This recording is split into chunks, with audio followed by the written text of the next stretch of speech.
Bonjour et bienvenue sur notre chaîne. Ici on parle de finances personnelles et d'épargne. Aujourd'hui nous allons parler de création monétaire et d'inflation. Nous vous invitons à regarder notre précédente vidéo sur les origines de l'argent si ce n'est déjà fait. Mais nous allons quand même faire un bref rappel. Nous avons vu que l'argent venait résoudre un problème quand les échanges commençaient à se généraliser. Les marchandises comme le sel, les épices et les métaux précieux ont d'abord été utilisés comme intermédiaires d'échange. Et à la fin c'est l'or pour ses caractéristiques qui a été sélectionné comme étant le moyen d'échange privilégié. L'or avait en effet tout pour devenir une monnaie par excellence, l'or est extrêmement solide, inaltérable. Donc il conserve bien la valeur dans le temps. L'or peut être fondu et divisé pour réaliser des paiements de différents montants. Et très important, on va le voir pour la suite, l'or est difficile à produire. On ne peut pas facilement rajouter de l'or au stock existant. Cependant l'inconvénient de l'or, c'est qu'il est lourd et massif. Et donc transporter de grandes quantités d'or assez souvent peut se révéler être coûteux et dangereux. Quand les échanges commerciaux ont commencé à se généraliser pendant la Renaissance à Venise, les entrepôts d'or ont été inventés pour contourner ce problème de transport. Tous les marchands mettaient leur or dans un entrepôt. Faire un paiement se résumait maintenant à un jeu d'écriture sur un livre de compte. Pour faire un virement, on diminuait le compte du payeur et augmentait d'autant le compte de celui qui recevait l'argent. C'est une invention bien pratique. Les banquiers, c'est comme ça qu'on a fini par les appeler parce qu'ils étaient posés sur des bancs à Venise, ont constaté qu'une bonne partie de l'or ne bougeait jamais. Les gens ne venaient jamais récupérer leur or. La tentation était trop forte pour réaliser des profits en prêtant d'abord les fonds de leurs clients, mais aussi ensuite de prêter plus que ce qu'ils possédaient dans leur coffre. On appelait ce système réserve fractionnaire et existe encore de nos jours.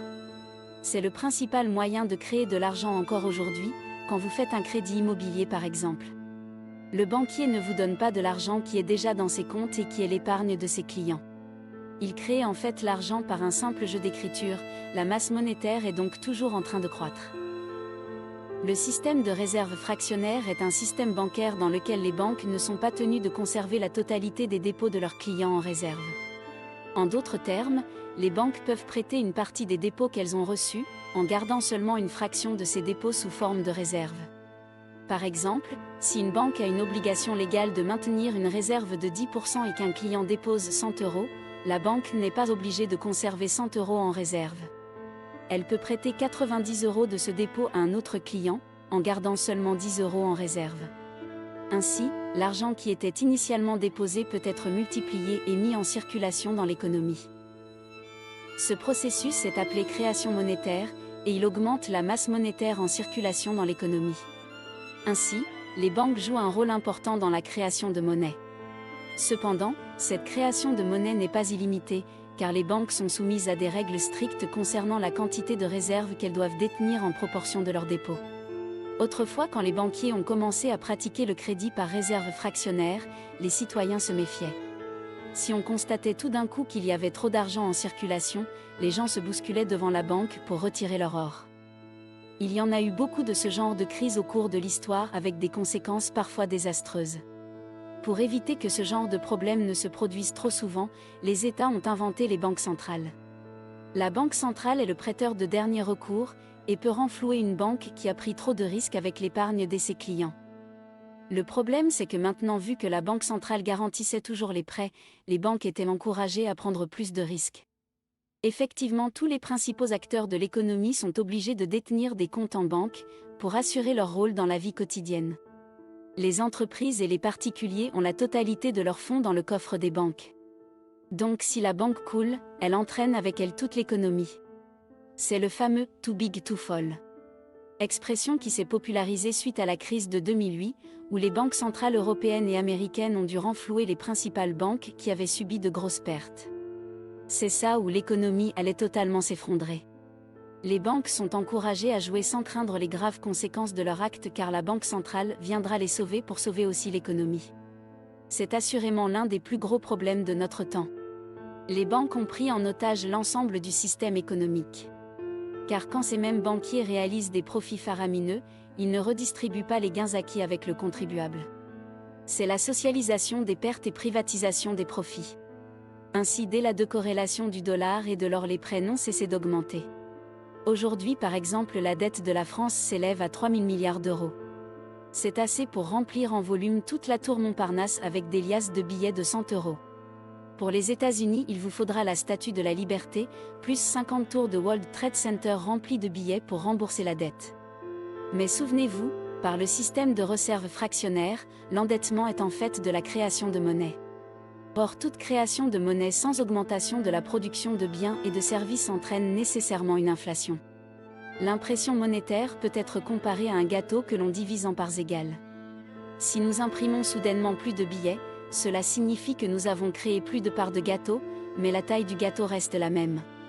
Cela signifie que la valeur de chaque part de gâteau diminue. De même, l'impression monétaire crée plus d'argent en circulation, mais la quantité de biens et de services reste la même. Par conséquent, chaque unité d'argent vaut moins qu'auparavant, ce qui se traduit par une baisse du pouvoir d'achat. Si on a du mal à remarquer l'inflation depuis une cinquantaine d'années, c'est pour plusieurs raisons.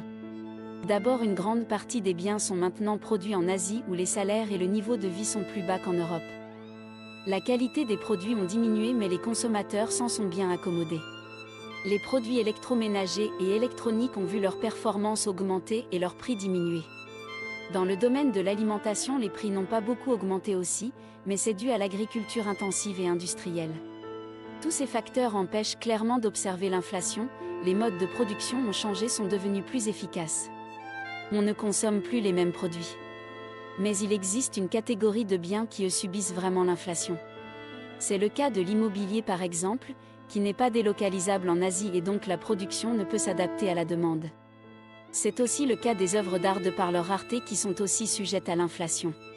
On remarquera donc que toutes les marchandises rares, comme celles que nous venons de citer, sont aujourd'hui devenues des réserves de valeur et ont remplacé l'or qui a été démonétisé depuis 1971. Et enfin, tout service nécessitant une main-d'œuvre importante sera aussi plus soumis à l'inflation. On ne le dira jamais assez, mais la monnaie est une réserve de valeur. Elle permet de différer la consommation dans le temps et donc d'accumuler du capital pour investir ou consommer plus tard. La monnaie a été un outil fondamental dans le développement des civilisations car elle permettait d'augmenter la préférence temporelle. Les hommes pouvaient planifier sur le long terme car ils avaient un outil qui leur permettait de le faire.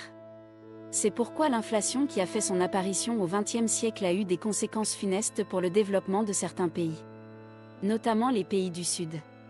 L'inflation constitue un vol. Les créateurs de monnaie et les premiers bénéficiaires de la monnaie créée s'enrichissent aux dépens de tout le reste de la population. Autrefois, quand le souverain voulait financer son armée ou des dépenses de son royaume, il était obligé de spolier ses sujets, de lever des impôts supplémentaires ou de faire fondre des pièces d'or et les diluer avec des métaux moins précieux. Le mécanisme a donc toujours existé. Il est juste beaucoup plus efficace depuis la création des banques centrales. Les 3 000 milliards de dettes françaises sont là pour l'attester. L'État-providence post-Seconde Guerre mondiale est dépensier et a une vision à court terme. La création monétaire permise par les banques centrales ont encouragé ce comportement. Ce qui n'est pas sans conséquence sur l'épargne des citoyens. La question qu'on pourrait se poser maintenant est qu'il existe des solutions ? Sommes-nous condamnés à subir l'érosion lente de notre pouvoir d'achat ? Nous verrons ça dans le prochain épisode. Ne manquez surtout pas ça, donc appuyez sur la cloche et abonnez-vous.